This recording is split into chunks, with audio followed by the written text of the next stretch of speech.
Hello guys and welcome to my channel. If you are new here, my name is Mallory of Mal's Fit Kitchen, and as you may have guessed, I am a future dietitian and I'm giving you a series about all things dietetics, dietetic internships, and being a dietitian.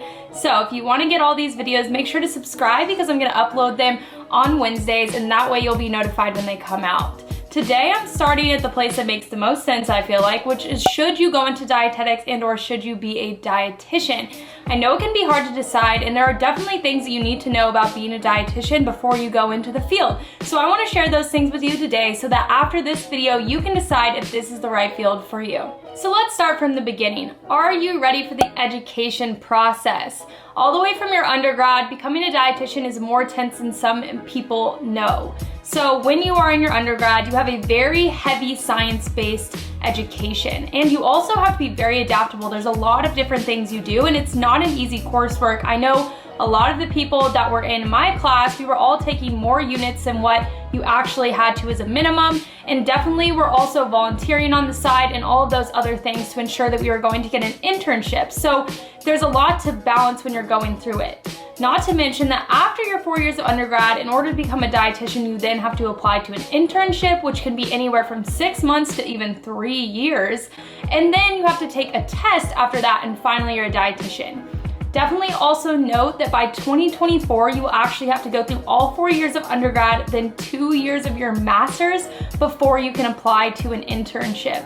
So glad that's not me, but something to keep in mind if you would fall into that category. The second thing to note kind of plays into that last part is, are you being a dietitian for the money?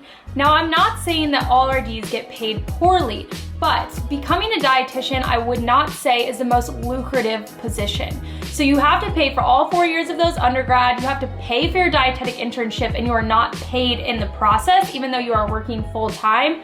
And you also have to pay for continuing education credits for your RD exam, etc., as you're going through that education. So furthermore, once you get there and you graduate, RD positions are not the highest paid. There are ways that you can make more money, but a lot of, say, clinical positions, which are most of the time the ones that are the most available, can start pretty low, especially depending on the place that you're living at. So you're probably thinking, okay, Mallory, so why would I become an RD if I'm not getting paid well and I'm doing all this work? Well, here's the thing, that most RDs love helping people, and that's the amazing thing about this field that I love, and that's why I came into it. It's so fulfilling to be able to make an impact in someone's life, and that's the opportunity that most RDs have. Whether you're in a hospital and you're meeting with the patient, or you're in a community setting and you're meeting one-on-one or private practice, you're really making a lot of impact in that person's life when you're meeting with them, and that's the really cool thing about it. If you're not as into helping people, or that's just not the thing that makes you the most passionate, there are other fields in dietetics that are totally different. It's a very wide field, but I know that that's the reason why a lot of people do it, because they just love the job, they love working with food, and they love working with people, and that's why they do it, even if they don't get paid as much as other positions may. Another thing to note though is, even though you love helping people, you gotta be ready to help everyone. And what I mean is that once people find out you're going into dietetics or you're a dietitian, dietetic intern, every single person that you meet or in your family is going to want to ask you how they should eat or to analyze their diet. I swear, the amount of people that I've met that have wanted me to give them a one-on-one counseling session on a whim, I could honestly pay off my dietetic internship, guys, and that's a fair amount, unfortunately. So just be ready to know that that's something that you have to balance, and sometimes there's extra pressures that we have as future dietitians that people put on us. They may judge us for what we're eating, or they have higher expectations for us than a normal person. This is something that you kind of have to move through in order to really become a dietitian, because although we do want to exemplify that healthy lifestyle, we also need to show people balance and not be so obsessed with how we're eating and get unhealthy ourselves.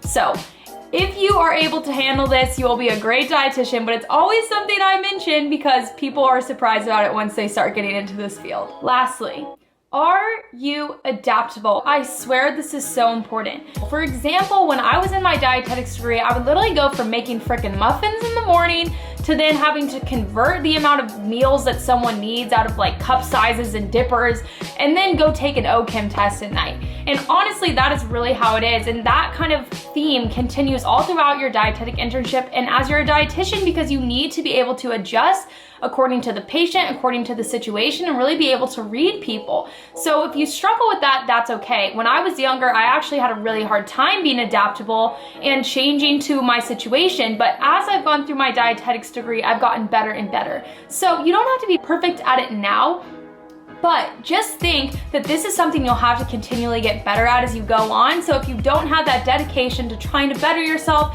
it will definitely be something that you struggle with as you go through this degree. All right, guys, I hope that this video helped you decide if you think you should go into the field of dietetics or become a dietitian. I'm so excited to continue this series. So if you're like, Mallory, I already know I want to become a dietitian, I just need more information. Girl, I got you. Because the next videos are going to be about applying to a dietetic internship, how to structure your resume, what a dietetic internship day in the life looks like, and anything else you guys want to see. Comment down below what videos you want me to make next. Also, definitely hit subscribe, maybe even those notifications, so that you can be alerted when I post the new videos. If you want just more information and videos from me, I also post every Sunday, getting real about nutrition and wellness so that we can cut through all that crap that's out there nowadays. I'm so excited that you joined me today, and I cannot wait to hear about how your RD journey goes. Comment down below if you're going to be on the track of becoming an RD, or DM me on Instagram. I love talking on there at Mallory's Kitchen, which is linked down below. All right, guys, I will see you back here next week.